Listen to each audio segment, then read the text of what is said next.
The attention inflation problem in modern dating. Hello, I am Dr. K. Paul Stoller, and I want to discuss one of the most destructive illusions in modern dating.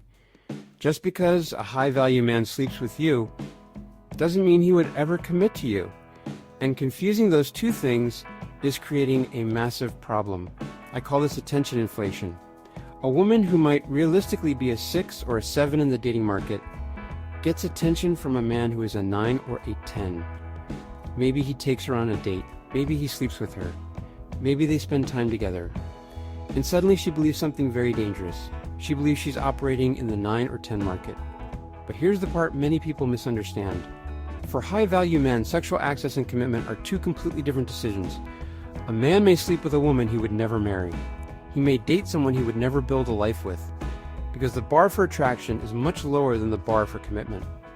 Once a woman receives that attention, her perception of her own dating value can shift.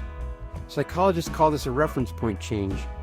Instead of comparing potential partners to realistic matches, she compares them to the highest status man who ever gave her attention, and suddenly the men who would actually commit to her no longer feel exciting enough. So something strange begins to happen. The men she wants won't commit. The men who would commit she no longer wants. And this creates a kind of romantic stalemate. Access without commitment. Attention without permanence.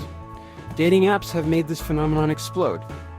Because now a woman can interact with men who would never exist in her normal social circle. Powerful men. Extremely attractive men. Highly successful men. But interacting with those men occasionally does not mean they see her as a long-term partner. And this is why modern dating feels so confusing. A woman can receive attention from extremely high-value men, yet still struggle to find commitment. Not because she lacks attention, but because attention has inflated her expectations beyond what the commitment market will support. That's attention inflation. And until people understand it, modern dating will continue to feel like a puzzle no one can solve.